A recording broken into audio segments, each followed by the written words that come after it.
As you just saw, members of the National Organization for Women protested outside Fox News headquarters, demanding that the company fire executives who were aware of sexual harassment but did nothing.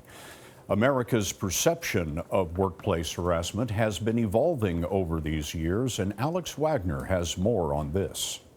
Fire Bill O'Reilly! Intense public outcry over the latest sexual harassment allegations against Bill O'Reilly ultimately brought down one of the most powerful people in cable news. Professor, do you swear to tell the whole truth and nothing? But the reaction 26 years ago was much different when Anita Hill accused Supreme Court nominee Clarence Thomas of harassment. Of his own sexual prowess. Last October, Hill told CBS News that the focus of the issue has to change. Starting really, how are we going to measure punishment from the point of view of the person who's been harmed? Companies are going to be held to account. Fatima Goss-Graves, incoming president at the National Women's Law Center, says that may be happening. So we're at really a tipping point of public attention, public awareness, and transparency on the issue of harassment. According to a CBS News poll conducted last September, 78% of women and 71% of men believe sexual harassment exists in the workplace,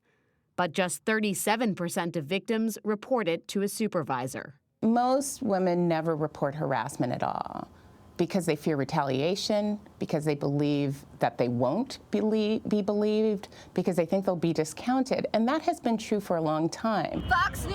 Graves says while the ouster of O'Reilly and former Fox chairman Roger Ailes could signal a sea change, other examples show there's more work to do. I moved on her, and I failed. I'll admit it. Whoa. I did try and her. She was married. She says last fall's leaked Access Hollywood tape of then-presidential candidate Donald Trump is one of them. Unfortunately, the lesson that we learned after the election was that sometimes harassers are rewarded.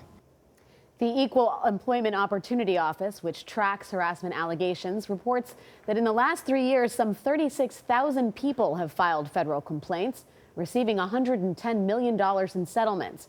But Fatima Graves says because harassment is underreported, that is just the tip of the iceberg. Alex Wagner with us tonight. Alex, thank you. Thanks, Scott.